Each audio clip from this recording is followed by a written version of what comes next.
Okay, hello, this is Dr. James, and today I'm going to show you how to build a super high voltage isolation transformer for all your mad science experiments. Okay, and here it is right here. Let's take a look at this. There we are, look at this. Very cool, huh? I put a wall plug on it because this is 120 volts, one-to-one isolation transformer. Look at that, isn't that beautiful? Took me about a couple weeks to build that thing. Okay, anyway, I'll show you how we did that. Let's get going. Okay, so here is a Variac core that I put inside a 3D printed mold, and I'm using my resins to slowly fill it up. There we go. Okay. Be sure to mix this for I mix it for about 5 minutes thoroughly once you put the two parts together. From the cups, and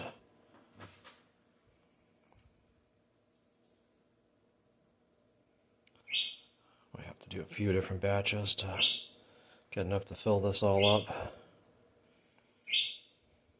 Okay, looks like I filled the center. Okay, so I'll start on the next batch. Fill the outside and then fill up the top. Okay, I have another batch of this stuff. I'll pour it in here. See if we can. May need a couple more batches to fill this up. Seems to be taking quite a bit. Okay. Yeah, definitely gonna need a few more batches. Okay. I'll keep on working on this. It's about halfway now on the outside.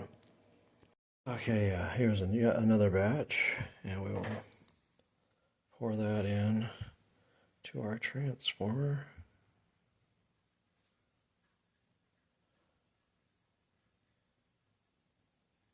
Let that settle in. Oh, we're getting close. Maybe one or two more batches. Look at that, it's getting close to the top. Okay, I'll make up another batch and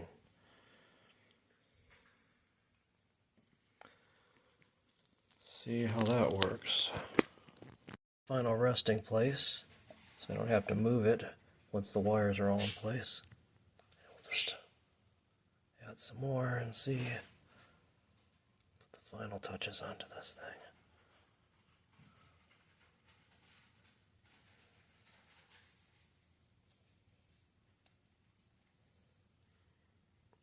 We might need a little bit more. Okay.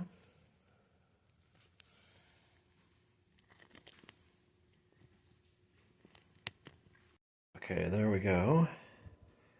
There is the finished product. Wow, looks really nice, huh? Look at that.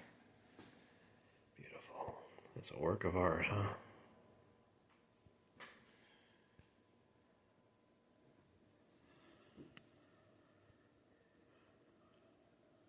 Of the Variac coils, and it is 227, was 230 a little bit ago, close enough. And so I'm winding a second pair of windings on here, right here, and I counted before. It was hard to count it, but I was about 220 turns, so I'm going to try 220 turns and measure the reactance and see if it's about the same. Okay. Okay, so we have our inductance meter here, and here's the new coil that we wound. And I tried to count the number of windings on this Variac core that I put in there. And it was not easy, but I came up with about 220. And so I tried to put about that many windings here on this one to make it a one-to-one transformer. Okay, here's the reactance that we're measuring. So the idea is that the reactance of the primary and the secondary, well, primary, we'll call this primary and secondary, should be the same, or the inductance, I should say, if it's a one-to-one transformer. Okay, so this is 181 millihenries. And let's measure this guy up here. Here's the output of that one. Okay, this is a Variac.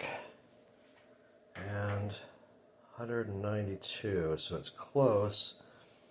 I think my estimate is that's about within 5%. Maybe that will be close enough. Now, one thing is you want the inductance on the input to be high enough that it doesn't catch on fire, because this, if the inductance is high, the reactance is going to be high. 60 hertz is a very low frequency, and so the reactance limits the amount of current that comes through here, and these wires can only take so much current before they burn up or explode, catch on fire. So you want to have enough inductance to hold back the 120 volts so it doesn't put too much current through this guy.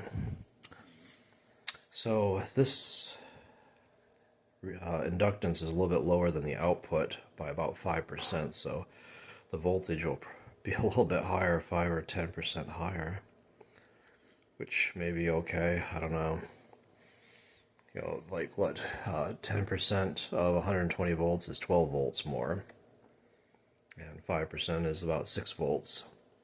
So maybe we can do some voltage tests to see if this is behaving as we expect, because I'd have to put maybe like 10 more windings on this, but it's really getting pretty tight fitting through that hole there. Yeah, I don't know if I can fit many more windings in there. So it might be close enough to go ahead and do some testing on this. Okay, let's take a look here. So we have a Variac, which is a variable transformer, which is the same kind of thing I used for the core of this transformer here, my isolation transformer. And basically it has a slider that slides along a circular core like here, and it can pick off the voltage at any point, and so you can get a variable voltage out of this guy. So let's try turning this guy up. Okay, see, we're getting 12, 13, 14, 15, 20.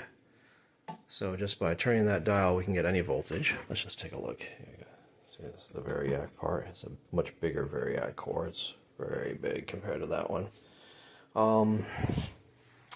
So let's hook this guy up to our transformer, and we'll just bring up the voltage slowly and test the voltage on the input and the output and see if it's close to 1-to-1 or not, which I hope it is. Okay. Okay, so I have wall plug going to Variac hooked to my voltage, a DMV, digital voltmeter. I'm hooking it to the input of the Variac, and I put a clip-on amp meter here. And let's just try turning up the voltage a little bit.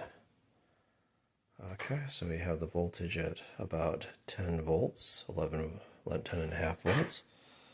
And I'm not measuring too much there. Let me bring this up to about, we'll go to 20 volts.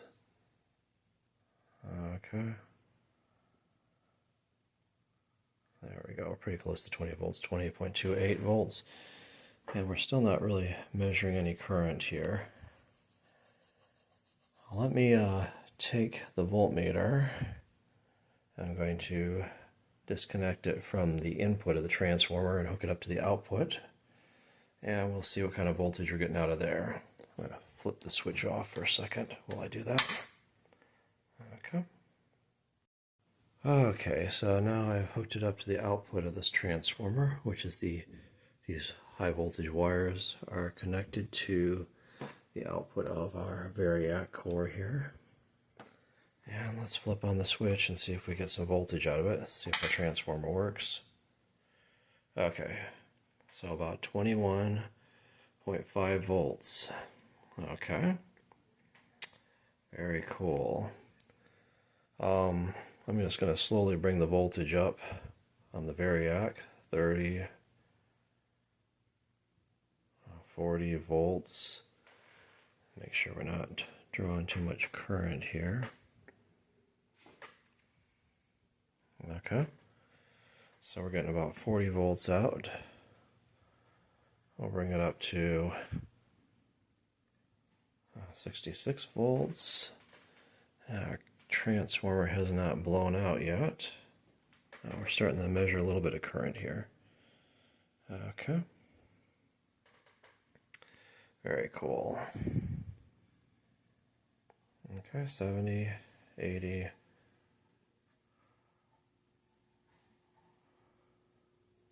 90. Okay, that's about what is that? This is 100 milliamps, so that's about 30 milliamps, 0.03 amps. Okay, at 90 volts. I can hear the thing humming.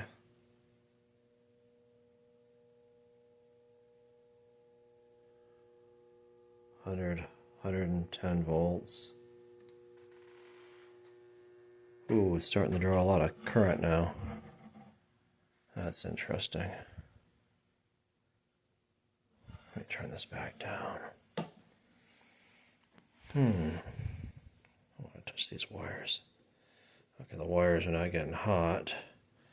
Maybe the core was starting to saturate that voltage. I don't know. Okay, 70, 80. So we're at about 80 volts. 100, 103. So we're about 0.2, 0.3 amps. So the current really starts to take off on the input. I'm not liking that. 110. Alright, we're drawing about an amp now on the input.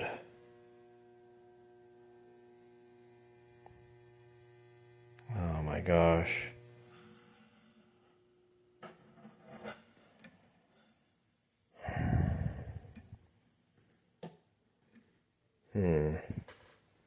That's a little bit disconcerting. Maybe I need to put some more windings on this thing. They don't seem to be getting hot.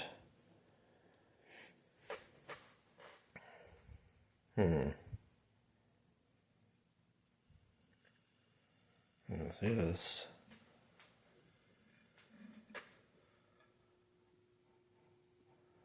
Yeah, it seems to be pretty fine at about 90 volts.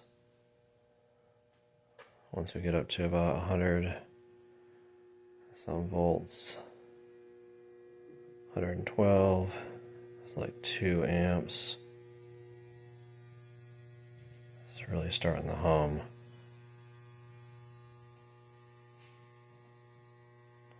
4 amps there. Wow.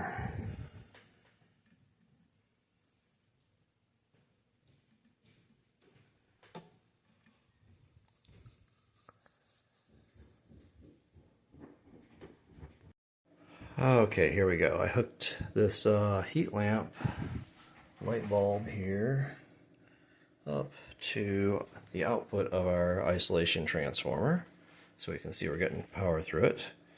And let's bring up the variac, and start bringing it up.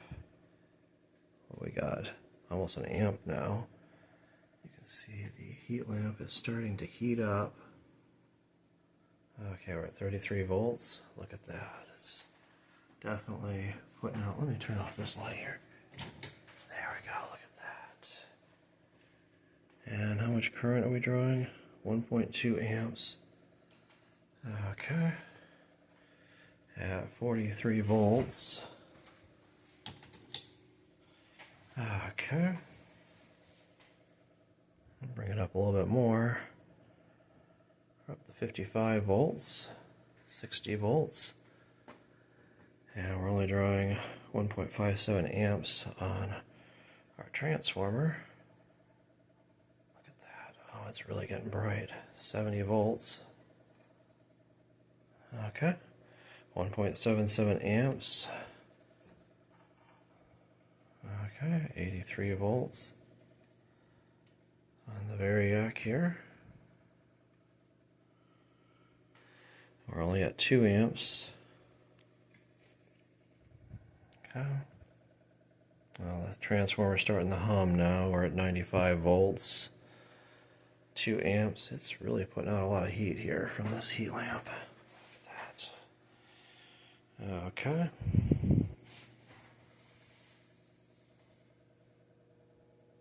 Okay, so we're at 100 volts now. And we're only at 2 amps here, but the transformer is starting to hum. I don't like that. 103.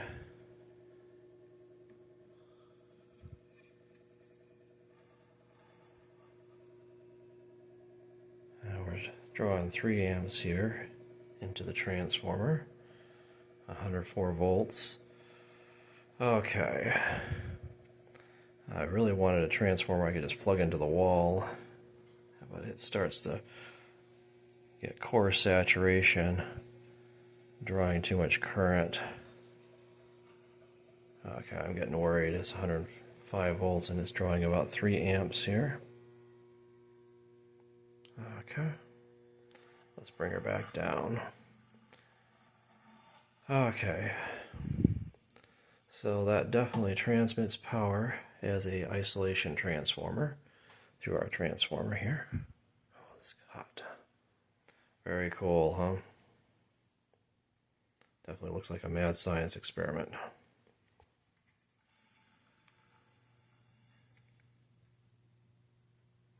at that.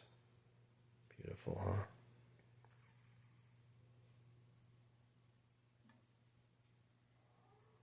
Okay, so I was going to try to add maybe about 30 more turns, which would be 10% more windings. And if you look at the equation for inductance, inductance goes as n squared, supposedly.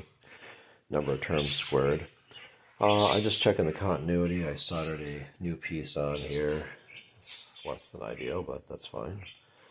Let's just see what the resistance is of this guy. Oh.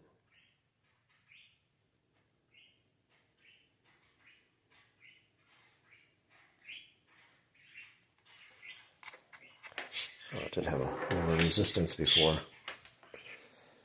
see.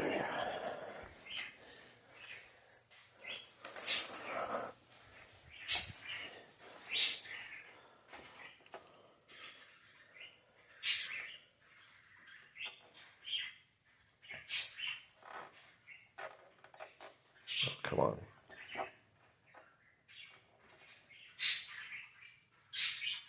Okay, there we go. About 6 ohms. That's the resistive impedance of this whole winding. Okay, I'll try to feed a few more windings through this toroid here. Okay. See what we can do. Start feeding them through like this. Okay.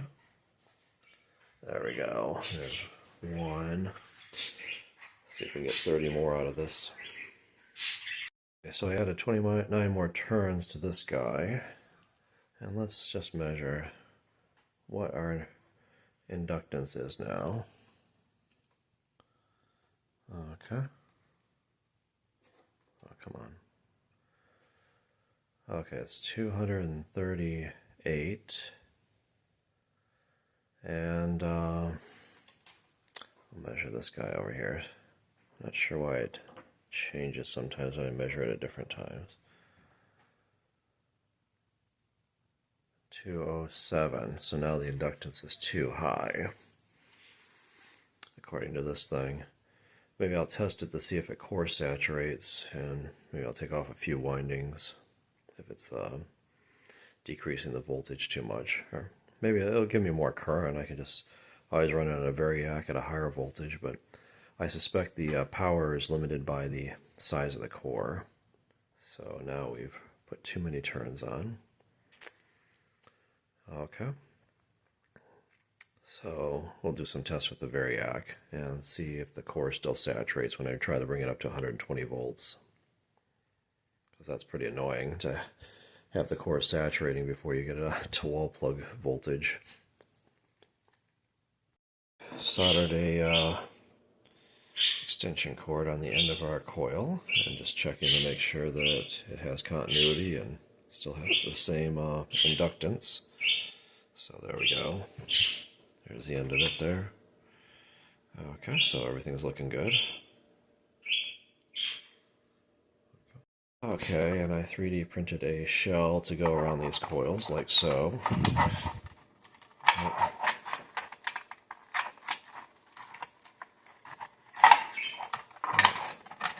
see if I can get this thing on there. So it should slide over the coils on both sides, like so. I'm going to have to fiddle with it a little bit. It looks like it's sliding into place pretty well. I wanted to put the low voltage side across from the high voltage side so that I can have more isolation between the two, more distance. Okay, and the next thing I'm going to do is probably hot glue this around here so it will hold the potting material, and we'll pot the inside of this. Okay, so the next step is I'm going to hot glue the seam all the way around here so that the potting material won't leak out when I put it in there. Okay. And we'll do the other side once that dries. Potting it, and while we're potting it, I keep on testing the transformer like any good engineer would do.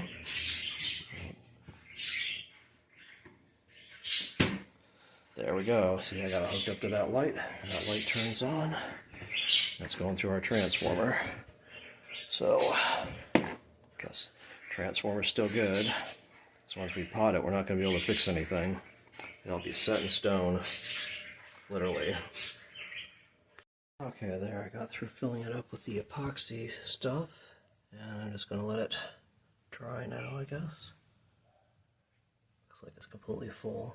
It's beautiful, huh? Look at that thing.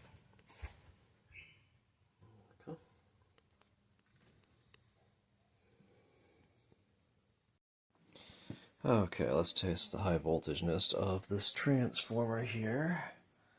So there I have my transformer, and I put a socket on it so you can plug things into it, because this is a 110 transformer, 120 or 120 volts, and I have a 60,000 volt high voltage power supply that I built.